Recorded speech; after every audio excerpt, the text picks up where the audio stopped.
Gen Alphas and like Gen Z students are probably a little bit different in our energy levels every day. So for example, like this student over here, he might be like sleeping in class, but then you might meet another A lot of sleeping in class. Every single class. and then you might have another Gen Alpha male student whose name starts with a W and ends with an E, some student in 7th grade.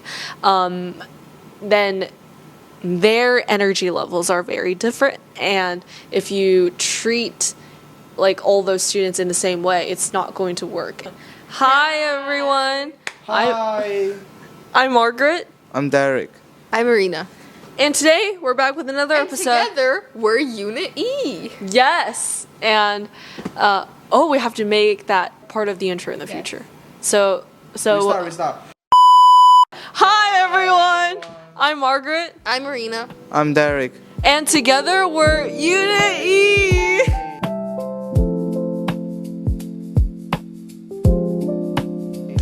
Okay, and today we're back with another episode on qualities of a good teacher, because we're in 9th grade. We are professional students, just like teachers like to claim that they are professional teachers. And we know what a good teacher is like, and we know what are the best teaching methods for us. Yeah. And so I feel like it's probably a good topic for us to talk about in case there are any teachers out there listening. You get to get first-hand feedback from teenagers on teaching. And so, I mean, for me, as a person who doesn't really like group work, honestly, because I feel like working in a group, for me at least, like, I end up doing all the work. And so, I just feel like I don't trust a lot of people when it comes to group work, because I'm like, oh, you might not do it the best way. Oh, you might not do it properly. And so, yeah, that's something I need to work on. But I feel like most of the time, I'm okay with a lot of the teaching methods of teachers, because I feel like as long as I'm learning something and as long as it's constructive to me, I feel like most of the time it's fine. Like, I don't need to have like a special like way of learning. Yeah. Yeah, I think what makes a good teacher is that, like, they understand, like, Yeah. like, and they're, like, compassionate. Like, for example, if you forget to bring your homework one day, and, like, you actually, like, for example, like, nowadays you can't say, like, oh, I'm really sorry, I forgot to do the homework, because then, like, they just get mad at you. But, like, if you always do it, like, a person that's name starts with a W and ends with a D, then fair enough. Like, if you forget your homework every day, that's you can get, like, detention or something. But, like, if you genuinely forgot to do your homework for one of the days, like, you shouldn't get punished for that. And, like, a good teacher understands that all students are different, and at the end of the day, like, you have to try to teach in a way that would be accessible for everyone. Yeah. And you just have to, like, well, obviously, like, a good teacher should be, like, more fun, you know? Like we want to enjoy learning. But also, if you just don't set rules, people will end up making marshmallows in science class, which is not ideal. But as long as, like, you should just, like, make your lessons fun, but be kind of strict about it. Like, Yeah. because if there's, like, chaos going on in your classroom, nobody's gonna learn. Nobody's gonna think you're fun. Everyone's just gonna, like, take advantage of the fact that you're so nice. So you have to be fun, but strict. Yeah. Okay. So, I mean, for me, a good teacher is like when they set rules, but they don't do it in a very, like, overly strict way. So, for example, I think our chemistry teacher is good. yeah. Chemistry teacher. Shout out to Mr. McAndrew. Yeah. Yes. And so I feel like sometimes when a teacher might say, oh, you shouldn't talk when I'm talking, and then this student asks a question about something that's related to what's being discussed in class, and the teacher is still, oh, raise your hand and then ask the question. Except if you're W something something D, then you can do that. But then when a teacher is like, oh, raise your hand again, then ask your question. that's so stupid. Yeah, like they already asked their question, and plus it's relevant to what we're learning. It shows that they are engaging. And if you let them like redo it, they lose their interest and they lose like that first time like passion for what is being discussed. So I feel like sometimes teachers just need to know this balance between what like the rules and the principles of the class and also like what students will actually do, because I feel like if a teacher like overemphasizes, oh, everyone needs to like follow the same rules and they need to all act in the same way, it's definitely first like not applicable to all students, and second, not everything will fit in those boxes. And so teachers just have to be like flexible, and they have to be understanding of each student's scenario of when they're learning. And I feel like they just need to like know what works in that specific classroom and what does not, because just because you set one set of rules for the class you have taught before and now you have a new class and you use that same set of rules, it doesn't mean it's going to work. Like students are different, and especially like, sorry to like make this such a bad stereotype, but like Gen Alphas and like Gen Z students are probably a little bit different in our energy levels every day. So for example, like this student over here, he might be like sleeping in class, but then you might meet another A lot of sleeping in class. Every single class.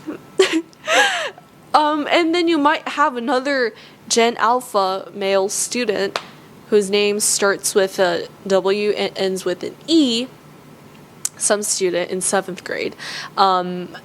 Then their energy levels are very different, and if you treat like all those students in the same way, it's not going to work. And especially nowadays, like with more neurodiverse students at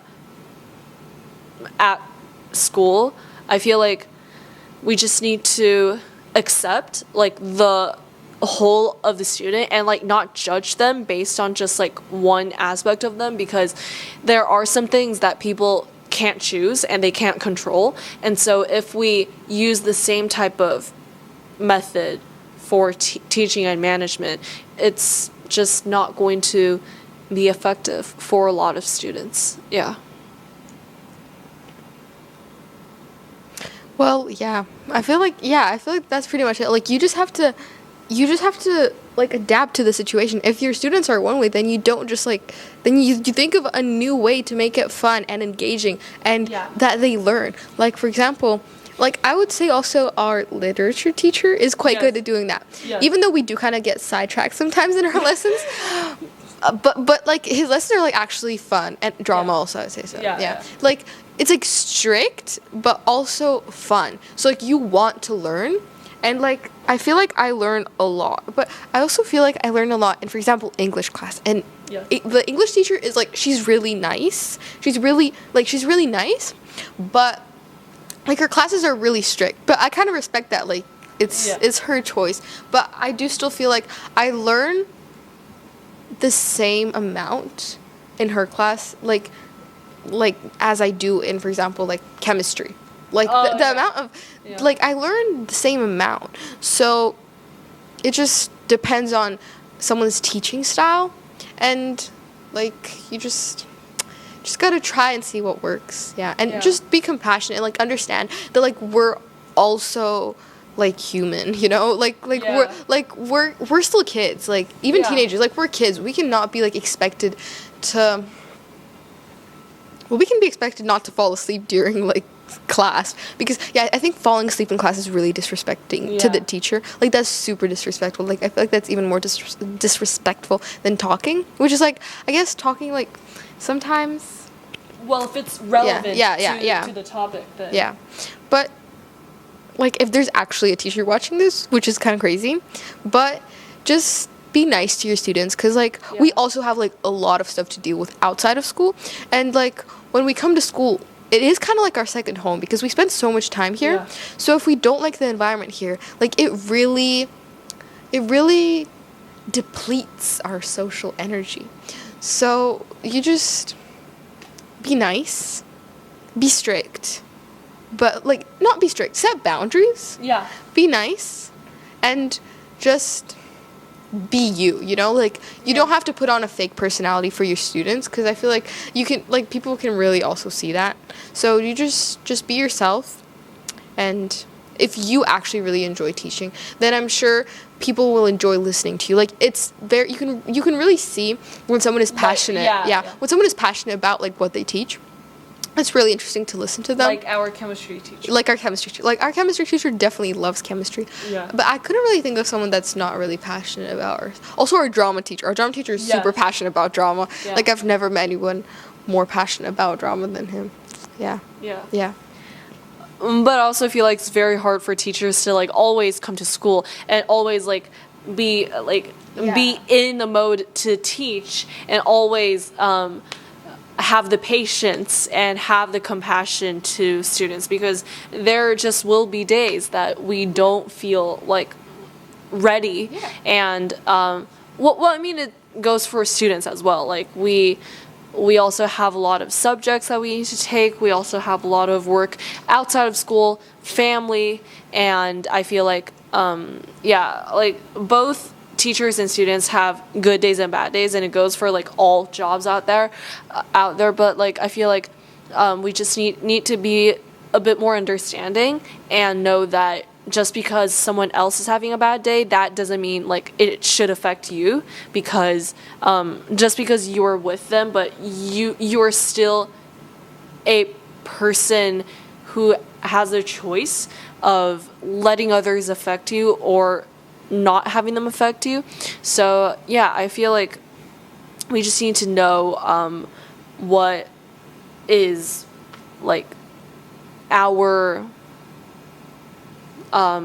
perception of like school, of the class, and also like how our attitude to school as well, because I mean, for a lot of students, they don't participate and they don't adhere to the rules because school doesn't matter to them. Yeah. And there are just some things like that we can't change.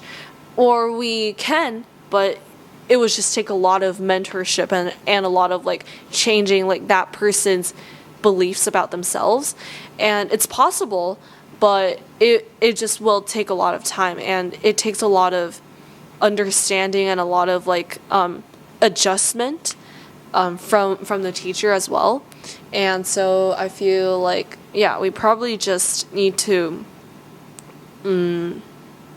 know that there are times that we might not feel our best, and we need That's to okay. That's human. yeah, just like Derek. Maybe today wasn't Derek's learning day. Maybe every day isn't Derek's learning day. Or maybe today isn't his podcast day. Yeah. Yeah, because before, in the episodes, he was quite energetic. Yeah. But today, unfortunately, something might not be right. I think maybe it's Friday. Yeah, it's Friday. And we're in our house shirts. Yeah. So So I'm Sunyat Sun. I'm in Churchill House, and Derek is in Lion House. But he It's has orange, it's orange. has the jacket on. But yeah, that is... Yeah, that is... I just want to say two more things. So, like, two very short topics, because we kind of had to finish this already. But, like, one is, if one person in a class is, like, you, like, as a teacher, you see that he's not engaging, like, he doesn't want to do anything, and, like, basically he's just, like, a bad student, let's be honest, then he's, like, a bad student, you shouldn't hate the whole class only because one person, you don't like him. Because, like, what can we do about it? Like, what are we going to tell him to, like, sit up and learn or something? Like, of course not. Just be mindful that we're also all our own people. So even when, like, you're teaching the whole class, you focus on the whole class. But if you're talking to an individual, then you can talk to, like, the individual based on their personality. But you don't hate everyone if one student is just not meeting your standards. And last point, being a teacher is like a calling. Like, if you don't want to be a teacher, do not be a teacher.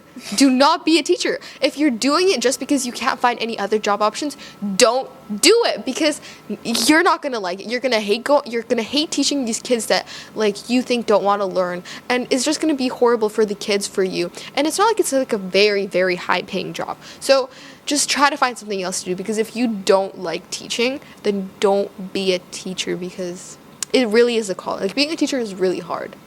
So do it only if you actually know that you love to teach, that you actually would enjoy coming to school. And even on your rough days, you come and you still teach the kids, because that's what you want to do. If you don't want to do that, do not go into teaching. Yes, and I think that wraps up our episode today. And yeah. How about we do like a fun clip of waking up Derek right now, because we have to go soon. So. Okay. Derek, wakey wakey. Sunshine. Oh damn. Okay, he is really we have just ended.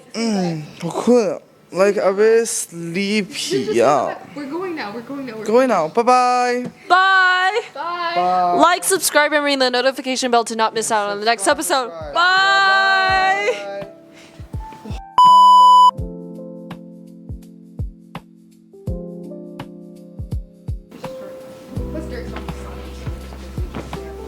Yeah, just if I just fall asleep and you two just ignore, just go on. Okay, 3, 2, 1.